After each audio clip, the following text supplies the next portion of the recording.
आज हम लेके आए हैं क्लास 11th के वृत्तीय गति सर्कुलर मोशन नामक चैप्टर के एक्सरसाइज थ्योरी परिभाषा और प्रूविंग को। यदि आप इस चैप्टर के न्यूमेरिकल वीडियो देखना चाहते हैं तो इसी वीडियो के डिस्क्रिप्शन बॉक्स में जाइए, सबसे आखिरी में प्लेलिस्ट का लिंक पाइए।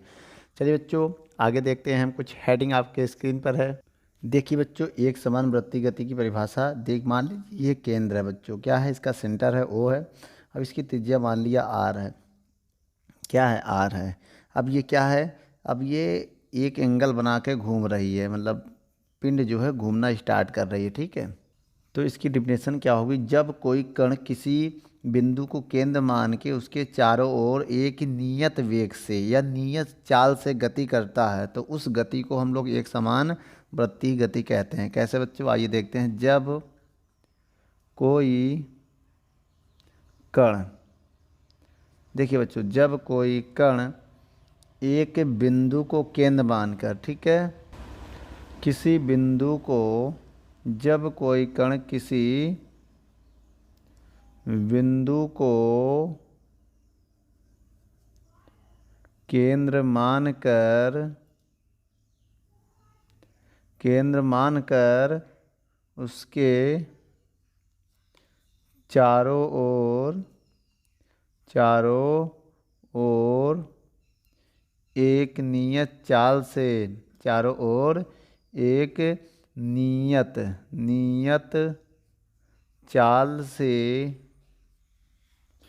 गति करे तो ऐसी गति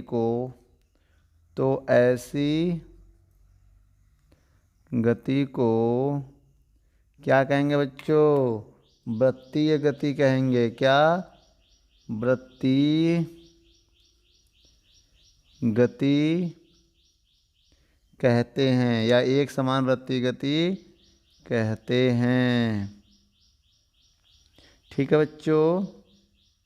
चलिए बच्चों, अब अगली हेडिंग इसका है कोणीय विस्थापन। आइए देखते हैं कोणीय विस्थापन।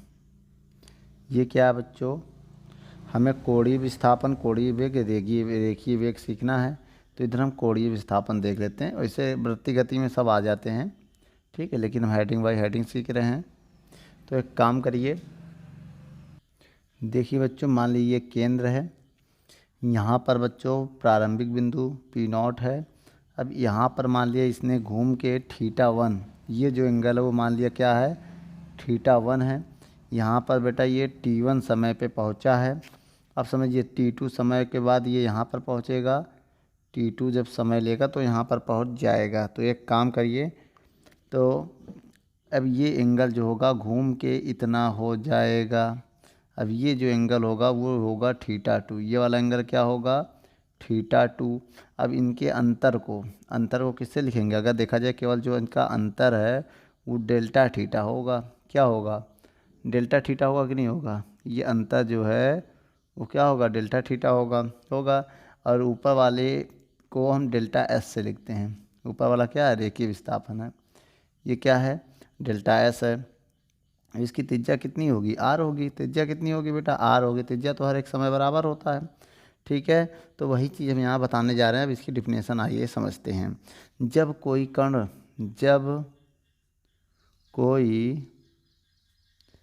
कण परिधि पर चलता, देखिए ये परिधि है पूरा, जब कोई कण परिधि पर चलता है तब, ठीक बच्चों, तब किसी समय मतलब वही क्षण होता है बच्चों, ठीक है। तब किसी समय कण प्रारंभिक स्थिति के सापेक्ष, कण प्रारंभिक स्थिति के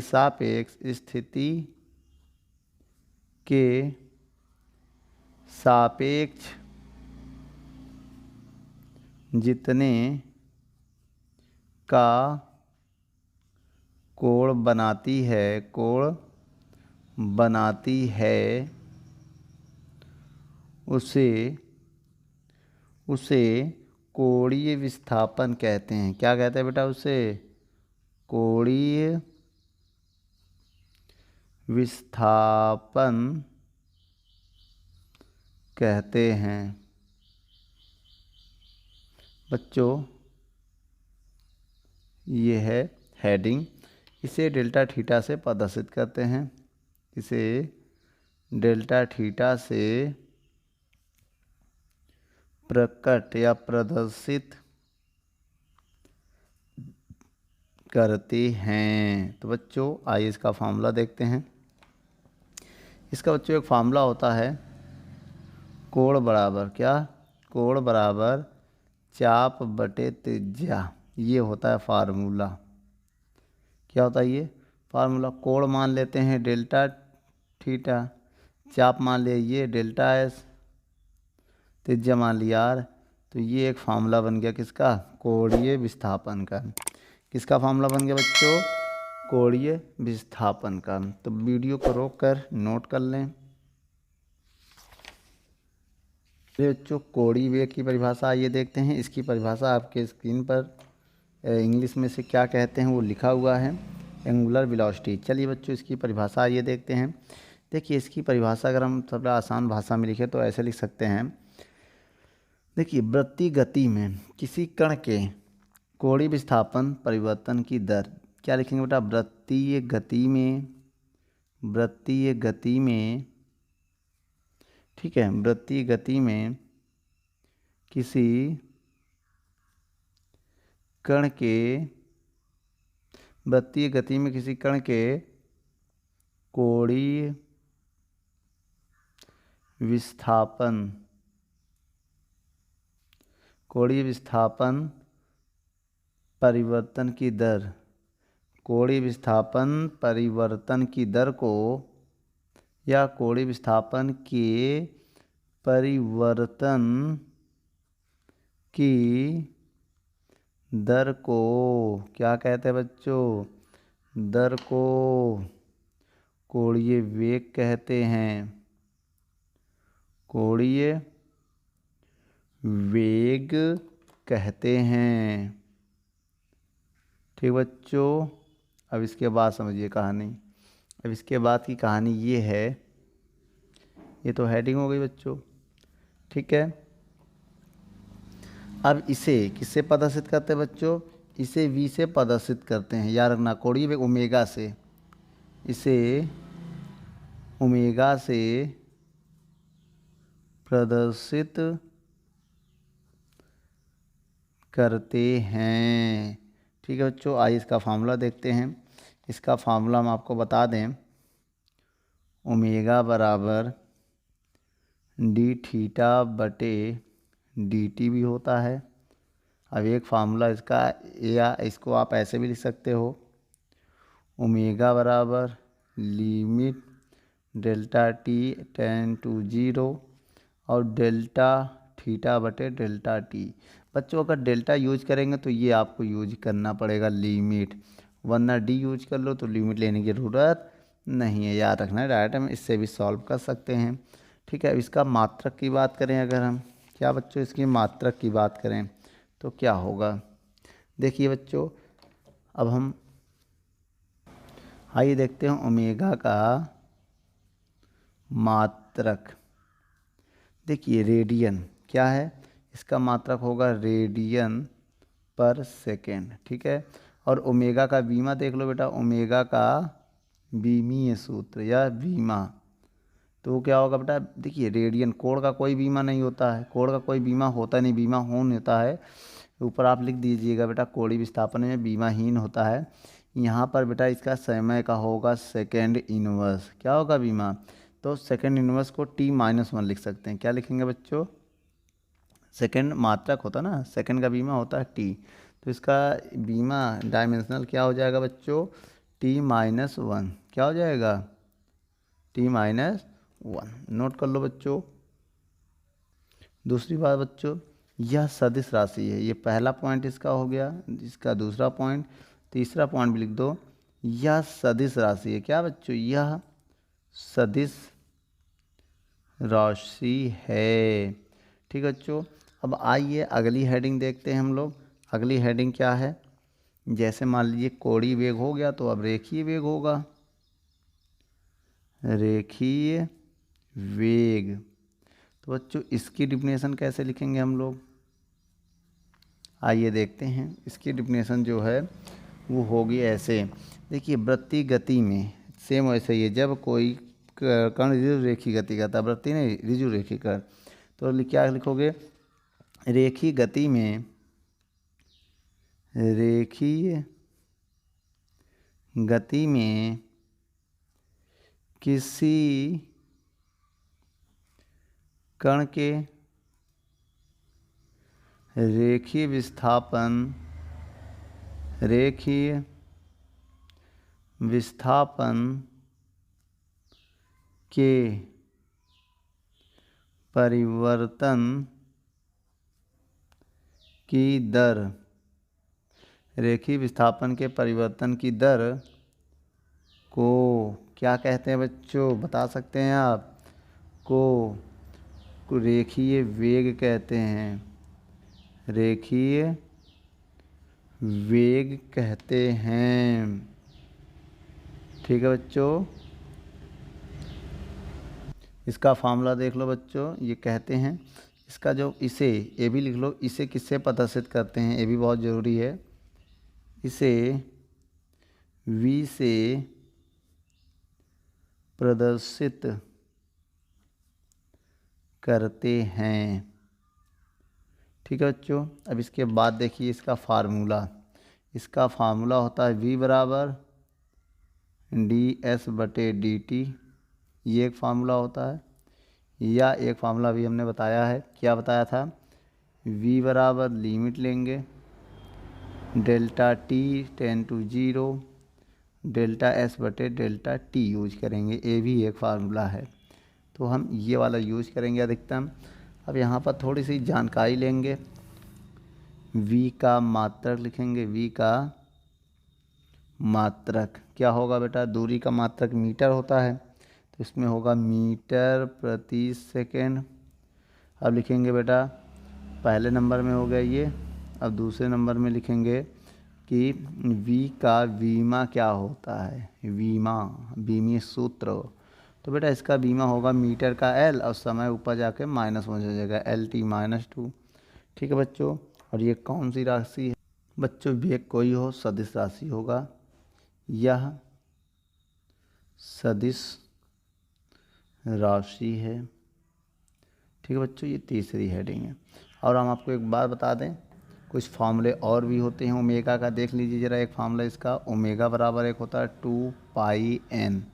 ठीक है, और n की जगह 1/t रख दोगे तो एक ओमेगा का फार्मूला और बन जाएगा 2π/t। तो बच्चों ये फार्मूले आप याद कर लीजिएगा, अभी आपको बहुत काम आएगा न्यूमेरिकल में। ठीक है, वीडियो को रोककर नोट कर लें।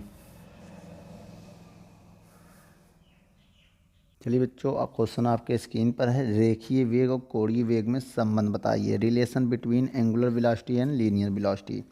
सबसे पहले बच्चों हम लिखेंगे रेखीय वेग। हमें क्या बताना इसमें? संबंध। तो हम पहले क्या लिखेंगे बच्चों? रेखीय वेग। क्या बताया था? V बराबर ds/d थीटा, ये बताया था। इसे समीकरण हम 1 मानेंगे। क्या मानेंगे बच्चों? 1। अब हम बताएंगे कोणीय वेग। क्या लिखेंगे अब हम? कोणीय वेग। ये क्या होता है बेटा? ओमेगा बराबर d(θ/dt)। ये हो गया बच्चों हमारा समीकरण 2। अब एक काम करेंगे, समीकरण 1 में 2 का हम भाग देने जा रहे हैं। आइए देखिए बहुत ध्यान से। तो क्या लिखेंगे बच्चों? समीकरण 1 में 2 का हम भाग देंगे। क्या देंगे? देखिए 1 में 2 का भाग देने जा रहे हैं। भाग 2, V ऊपर ओमेगा नीचे ds/dt। अब भाग देना है तो गुणा करके ऊपर नीचे कर दो। बेटा भाग देने मतलब वही चीज़, गुणा कर निशान लगा के ऊपर नीचे कर दो। ठीक है, भाग हो जाएगा। देखिए अंश वाला ऊपर और हर वाला ऊपर, अंश वाला नीचे कर दो तो वो माना जाएगा भाग। तो बच्चों dt से dt काटा तो V बराबर V/ओमेगा बराबर आएगा ds/dt। आएगा कि नहीं आएगा? आएगा। अब एक काम करते हैं बच्चों, अब इसके बाद क्या करोगे बेटा, लिखना हम जानते हैं। इसके बाद आप इसको रोक दो, या तो इसको एक काम करो, इसके बाद इसको रोको मत। इसका v का मान यहाँ से निकालो। v बराबर क्या आएगा, ओमेगा गुणे डी एस बटे डी थीटा आएगा। इसे समीकरण आप 3 मान लो। क्या मान लो, 3। अब हम लिख दो हम जानते हैं। अगले स्टेप में क्या बच्चों, हम जानते हैं एक फार्मूला, क्या, कोण बराबर, कोण का, किसका, कोण बराबर क्या होता था, डेल्टा थीटा बराबर डेल्टा एस बटे आर होता है कि नहीं होता है, सब लोग जानते हैं। डी थीटा का मान यहाँ रख दो। कहाँ रख दो, यहाँ पर रखो। डी थीटा है नीचे ना, डी थीटा बच्चों ये। तो बच्चों डी थीटा का मान यहाँ रख दो। तो कहाँ रखेंगे, समीकरण 3 में। समीकरण 3 में डी थीटा का मान रखो बच्चों। तो v बराबर ओमेगा, बच्चों बताइए, डी थीटा डी एस बटे डी थीटा का मान क्या है बच्चों, यहाँ पर या डी लगा दो या तो डी लगा दो, डेल्टा लगा तो डी लगा दो। डी थीटा का मान क्या हो जाएगा, डी एस बटे आर। ठीक है, ये आर ऊपर पहुँच जाएगा तो v बराबर हो जाएगा ओमेगा, और आर ऊपर बटे ये कट जाएगा इससे, तो ये नीचे वाला सबसे ऊपर गुणा हो जाएगा। ठीक है, क्योंकि इसके बटे में कुछ नहीं था, इसके बटे में एक मानोगे, इसके नीचे गुणा होगा। अब एक काम करिए बच्चों, ये जो है हमारा फार्मूला है। ठीक है, अब आपको पता होगा v क्या है, रेखीय वेग, रेखीय वेग है। ठीक है, ओमेगा क्या है, कोणीय वेग। तो एक ऐसा फार्मूला जिसमें दोनों हैं। ठीक है, इसे हम संबंध बोलेंगे, रेखीय वेग और कोणीय वेग में संबंध। तो बच्चों इसके बाद हम एक और ओमेगा का फार्मूला जानते थे। ओमेगा की जगह मान ना रखो बेटा, ये प्रूविंग आ चुकी है, नोट कर लो बच्चों वीडियो को रोक कर। आइए बच्चों सदिश रूप भी देख लेते हैं इनमें। इसका सदिश रूप, कौन सा रूप बच्चों, सदिश रूप क्या होता है, जैसे नहीं सदिश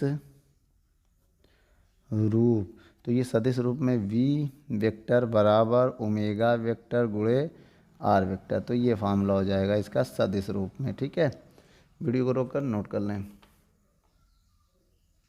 चलिए बच्चों अगली हेडिंग है अभिकेंद्र त्वरण। अभिकेंद्र त्वरण ये क्या है, आइए इसकी परिभाषा देखते हैं, इसकी क्या है मतलब प्रूविंग देखते हैं। ठीक है, सबसे पहले आइए इसका डायग्राम हम देखेंगे। मानो बेटा इसका केंद्र है। ठीक है, ये इस पॉइंट पर, मान लो ये P1 बिंदु पर, पहले P1 पर इसका जो वेलोसिटी वो मान लिया V1 है। क्या है, V1 है, वेक्टर फॉर्म में बता रहे हैं। उसके बाद इसकी त्रिज्या क्या, R है, इसका सेंटर O है। उसके बाद मान लो ये P2 पॉइंट पर चला गया, कहाँ पर, P2 पर। तो यहाँ पर इसका वेग क्या है, V2 है। क्या है वेग इसका, V2 है। ठीक है, V2 है। यहाँ पर P1 था, यहाँ पर 2 है। अब इसका एंगल जो है वो मान लिया डेल्टा थीटा है। अब ये जो रेखीय विस्थापन इसका है वो डेल्टा एस मान ले रहे हैं। क्या मान ले रहे हैं, डेल्टा एस है। यहाँ से लेके यहाँ तक का ये डेल्टा एस हो गया। ठीक है, अब हमें क्या करना है, इसकी प्रूविंग करनी है। सबसे पहले हम परिभाषा लिखेंगे। परिभाषा कैसे लिखेंगे आइए देखते हैं। जब कोई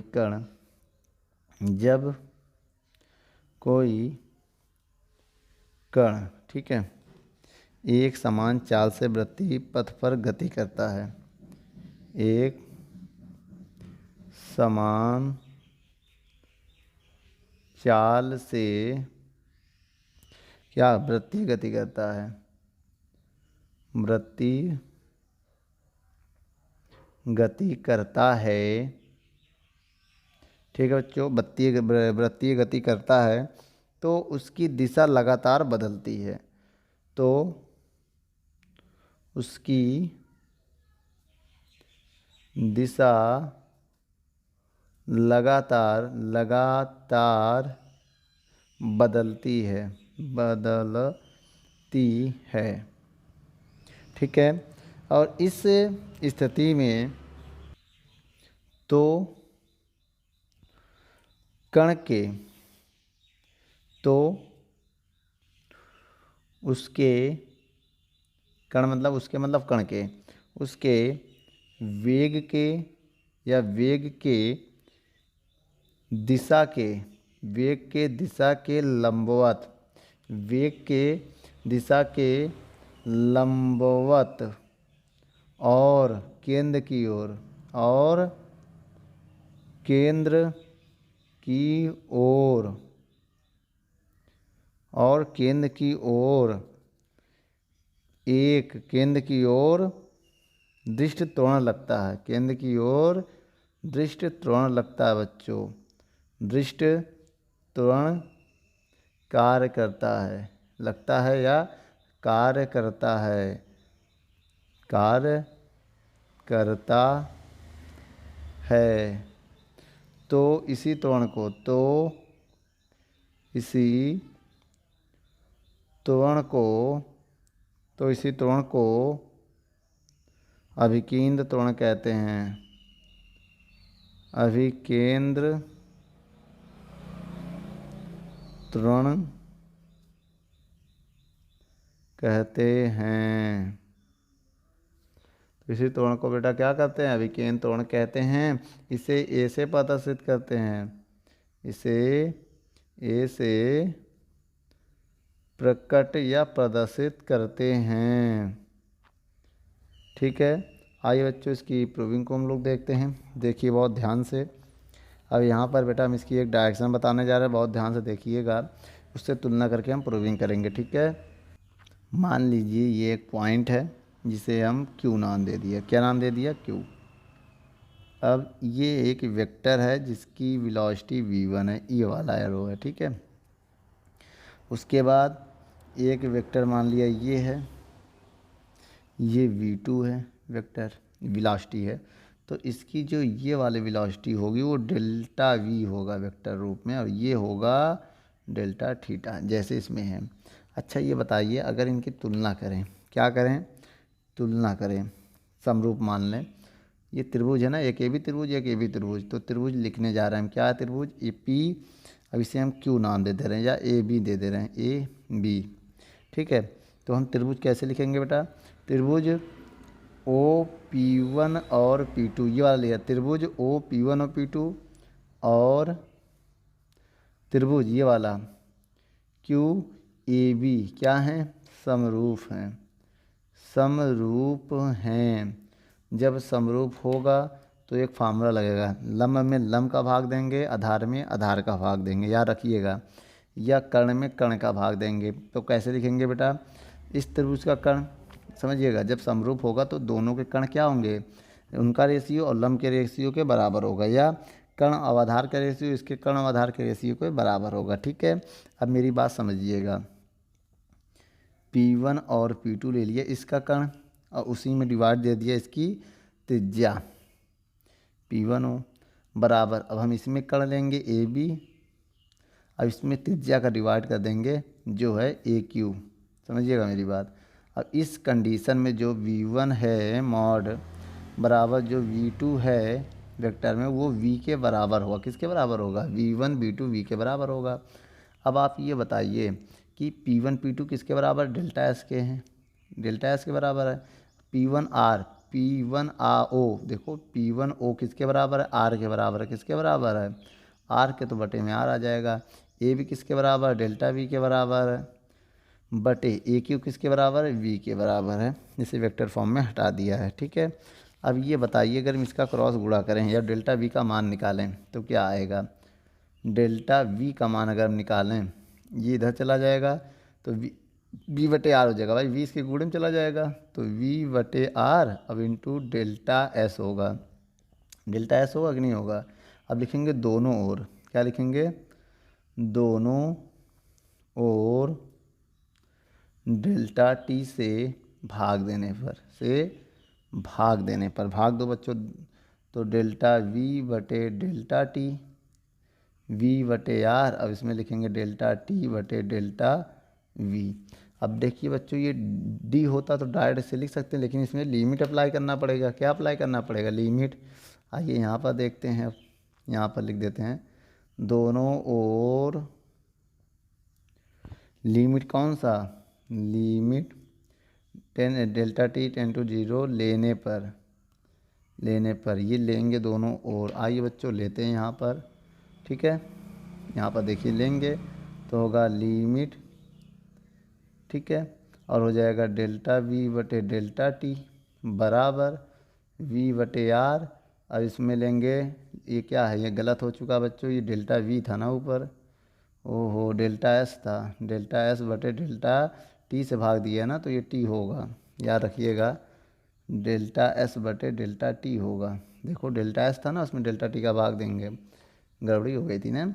अब यहाँ लिमिट लेंगे तो लिमिट डेल्टा एस बटे डेल्टा टी होगा। अब आपको पता है इसे हम ए लिख सकते हैं, क्या लिख सकते हैं अभिकेंद्र, याद करो किसका फार्मूला, ये ए का फार्मूला है, जिसे बोलते हैं तत्वकालीन रेखीय त्वरण। ठीक है, अब ये हो गया बराबर v बटे आर, इसे बच्चों हम v लिख सकते हैं, तो ये a बराबर हो जाएगा v स्क्वायर बटे आर, ये फार्मूला हो गया बच्चों। यहाँ पर a अभिकेंद्र त्वरण है, क्या है बच्चों, अभिकेंद्र त्वरण है। ठीक है, ये है अभिकेंद्र त्वरण। तो बच्चों वीडियो को रोककर नोट कर लें, आगे कुछ हम और फार्मूले को देखेंगे। बच्चों आइए अभिकेंद्र बल की परिभाषा देखते हैं। सबसे पहले इसका केंद्र मान लेंगे, ये O है। तो बच्चों इस केंद्र पे देखिए, ये इसमें क्या होता है, जब कोई कण, समझिएगा मेरी बात, जब कोई कण वृत्तीय गति करता है तो उस पर एक बल कार्य करता है। मान लो ये वृत्तीय गति कर रहा है बच्चों, क्या कर रहा है, v वेग से वृत्तीय गति कर रहा है, मेरी बात समझिएगा, v वेग से ये वृत्तीय गति कर रहा है। ठीक है, अब इस पर एक बल कार्य करने लगता है, इस पर एक बल कार्य करता है जिसकी दिशा केंद्र की ओर होती है। क्या होती है बच्चों, जिसकी दिशा केंद्र की ओर होती है। तो यही जो बल है, इसी बल को हम लोग क्या बोलेंगे, अभिकेंद्र बल। तो इसकी परिभाषा कैसे लिखेंगे, आइए हम बताते हैं। जब कोई कण वृत्तीय गति करता है, जब कोई कण वृत्तीय गति करता है, जब कोई कण बच्चों वृत्तीय गति करता है तो, ठीक है, तो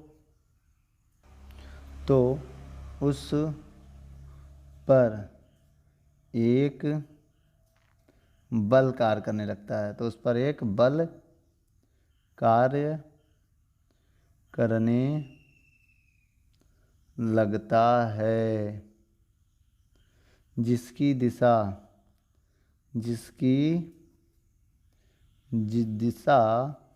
केंद्र की ओर होती है बच्चों, केंद्र की ओर होती है। ठीक है, इसे F से प्रदर्शित करते हैं, इसे F से केंद्र की ओर होती है तो उसे अभिकेंद्र बल कहते हैं, तो उसे अभिकेंद्र बल कहते हैं, होती है तो उसे अभिकेंद्र बल कहते हैं। इसे F से प्रदर्शित करते हैं। आइए बच्चों इसके फार्मूले को प्रूव करते हैं। फार्मूला इसका कैसा होगा, आइए देखते हैं, करेंगे। आपको पता है न्यूटन का द्वितीय